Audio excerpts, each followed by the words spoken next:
Ahead of EU elections, crypto industry pushes blockchain merits as policy focus shifts to AI. Industry watchers are hoping for a younger, tech-savvy cohort of politicians that can drive innovation-friendly policy forward. The European Union's election in June may see a new set of lawmakers taking over crypto issues. The architects behind the EU's landmark markets and crypto assets legislation may return, but industry participants still hope for a more progressive assortment. The European Union's more than 370 million eligible voters are set to elect 720 parliamentarians this June, and while tech policy focus has shifted to artificial intelligence AI, blockchain industry bodies are vying to prove the technology is vital to the bloc's digitization efforts. The EU has already established the world's first comprehensive crypto rules alongside strict anti-money laundering measures for the sector. But with revisions to the landmark markets and crypto assets MiCA regulation likely in the works and the legislation's two key architects' political futures up in the air, Europe's crypto industry is bracing itself for change. Change could mean a number of things, including the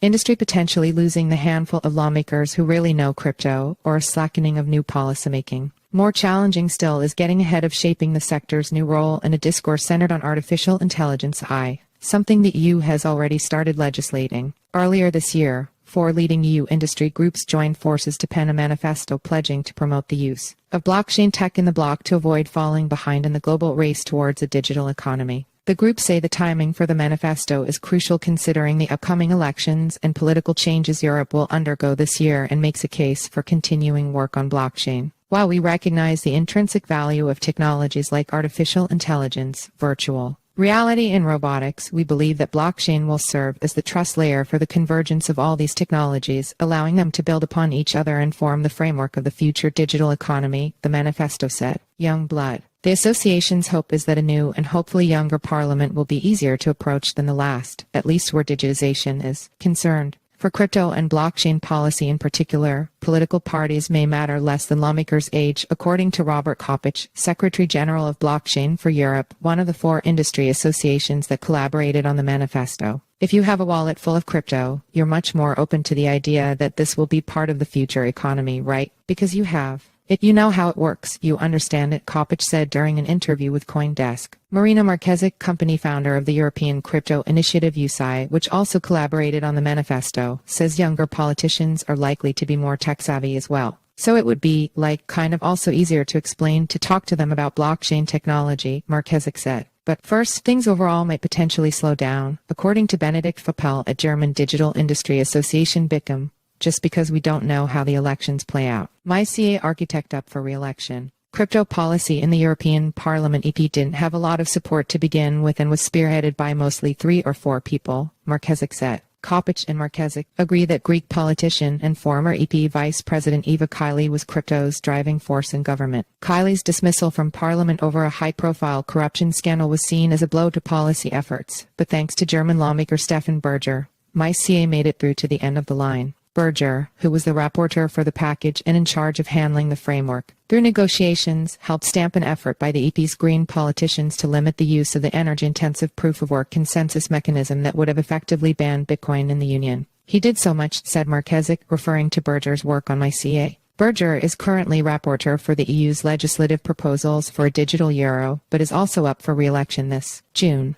According to Jonas Gross, head of the Digital Euro Association, the outcomes of an election of this scale are tough to predict, and it's infeasible to discuss specific officials who might not be back this year. We do see that the European Parliament is currently, under the guidance of Stefan Berger, following a very innovative and open-minded approach when it comes to crypto assets, stablecoins, and the digital euro, Gross added. It would be desirable to get a parliament in place that is a similar innovative focus to bring these digital money-related topics further forward so that it benefits the EU. Another architect of MiCA whose future is up in the air is Mairead McGuinness, who serves as the Commissioner for Financial Stability. MiCA was proposed by the European Commission under McGuinness' purview. She has said she won't be contesting in the 2024 parliamentary elections but is open to staying on another term as Commissioner, though that decision ultimately rests with the EU's overarching government. Digital euro. With MiCA mostly out of the way, another key framework for some crypto watchers is the EU's push for a central bank digital currency, which is stoking controversy and even conspiracy theories, with some politicians raising concerns that a digital euro could give the EU governments too much power and access to private information.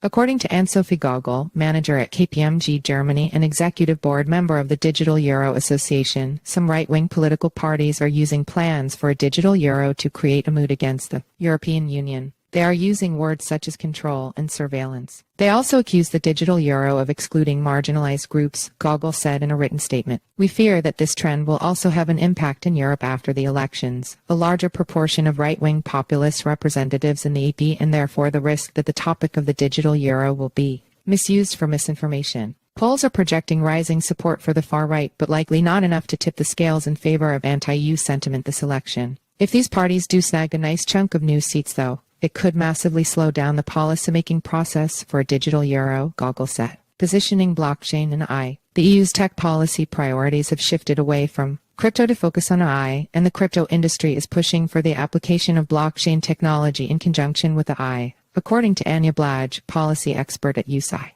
What we are arguing most of the time is that AI alone raises a lot of fears as well, and how those fears can be quite often addressed is through blockchain technology, Blaj said, referring to arguments that blockchain could be used to help preserve the integrity of data fed to AI systems and decentralize them. This won't be the first time industry bodies push for the acceptance of blockchain technology over the adoption of speculative assets. During the last bear market, which saw several crypto giants fall, the industry quickly pivoted to promoting blockchain applications in traditional finance and other areas at events such as the World Economic Forum. What people are actually moving away from is the financial connotation of the blockchain industry. So quite often, we actually push for the narrative of focusing on the refi of regenerative finance, supply chains, or how, for example, data can be handled, Blaj said during an interview with CoinDesk. Regenerative finance refi sees cryptocurrency projects investing in sustainability in an effort to fix some of the problems markets create. Setting up blockchain as something vital to the digitization of Europe may prove critical to the industry's survival in the region.